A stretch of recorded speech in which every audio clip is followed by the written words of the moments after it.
आज भारत सरकार और आप सभी लोगों के लिए एक धर्म संकट है, क्योंकि खबर ही कुछ ऐसी है। एक तरफ इस खबर को सुनकर आप लोग बहुत खुश होंगे कि यार बहुत अच्छी बात है, हमारा जो टारगेट है, कमिटमेंट है एक मिलिट्री सुपर पावर बनने का, उसकी तरफ यह एक बड़ा कदम होगा। लेकिन दूसरी तरफ एक ऐसी चीज़ें हैं जिसे देखकर आप झिझक जाओगे और एक धर्म संकट में पड़ोगे कि हाँ, करें या ना करें, क्योंकि दोनों तरफ जाकर भारत के लिए मुश्किलें हैं। क्योंकि मैं ऐसा कह रहा हूँ, चलिए विस्तार से आपको बताता हूँ। दरअसल अब आप अपनी स्क्रीन पर खबर देखिए। रिपोर्ट आई है खुद मलेशिया से कि मलेशिया की एयरफोर्स भारत की ब्रह्मोस मिसाइल खरीदने के लिए एक डील को एक्सप्लोर कर रही है, और वो चाहते हैं कि उनके पास बहुत सारे सुखोई 30 लड़ाकू विमान हैं। जैसे सुखोई भारत के पास है, ऐसे ही कुछ और सुखोई लड़ाकू विमान मलेशिया के पास है। वो इन सुखोई 30 लड़ाकू विमानों के अंदर ब्रह्मोस मिसाइल को इंटीग्रेट करना चाहते हैं, क्योंकि उन्होंने ऑपरेशन सिंदूर में ब्रह्मोस मिसाइल का जलवा देख लिया है और यह किस तरीके से कहर मचा सकता है। इसके अलावा मलेशिया जल्द से जल्द ये ब्रह्मोस चाहता है, क्योंकि उसके पड़ोस में यानी कि थाईलैंड और जो कंबोडिया है वो युद्ध लड़ रहे हैं। इसके अलावा थाईलैंड की बढ़ती हुई पावर से मलेशिया भी परेशान है। सिंगापुर के साथ भी उनके कॉम्पिटिटर, और सिंगापुर ने तो हाल ही में F-35 से लेकर बड़े बड़े लड़ाकू विमानों की डील अमेरिका के साथ करी है। इसके अलावा इंडोनेशिया भी अपनी फायर पावर बढ़ा रहा है, और हम देख रहे हैं कि साउथ एशिया में एक आर्म रेस चल रही है, और इसके अंदर मलेशिया पिछड़ा नहीं है चाहता। इसलिए उसे पता है कि ज़्यादा कुछ करने की ज़रूरत नहीं है मलेशिया को।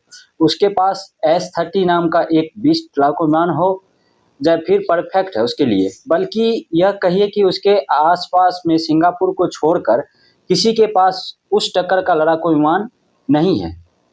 ऐसे में अगर वो उससे एक तरीके से ब्रह्मोस के साथ इक्विप कर देता है तो यह एक डेडली कम्युनिकेशन बन जाएगा, और इसलिए वो इस कम्युनिकेशन की हर हाल में बनाना चाहता है। और यही कारण है कि वो एक्सप्लोर कर रहे हैं कि भारत के साथ एक डील मटेरियलाइज हो जाए और किसी तरीके से भारत उसे ब्रह्मोस मिसाइल दे दे। अब आप कहेंगे कि अच्छी खबर है भाई, मलेशिया हमसे ब्रह्मोस खरीदेगा, हमारा इस इलाके के अंदर डिफेंस एक्सपर्ट बढ़ेगा और यहाँ पर हमारा मिलिट्री दबदबा ही भी होगा। लेकिन दूसरी तरफ है इतिहास जो हमें ये डील करने से रोक रहा है। इतिहास ये है कि मलेशिया पिछले 6-7 सालों में आप देख लीजिए बिल्कुल भी प्रो इंडिया नहीं रहा, बल्कि ये कहिए कि पाकिस्तान प्रेमी हो चुका है। हालिया उदाहरण है ऑपरेशन सिंदूर का, जब मलेशिया का प्रधानमंत्री इब्राहिम खुले तौर पर पाकिस्तान के समर्थन में आकर खड़ा हो गया और भारत को खूब बुरी भली उसे कह दी। यह सुनकर आप कहेंगे कि यार हमें बिल्कुल डील नहीं करनी चाहिए, मलेशिया को सबक सिखाना चाहिए।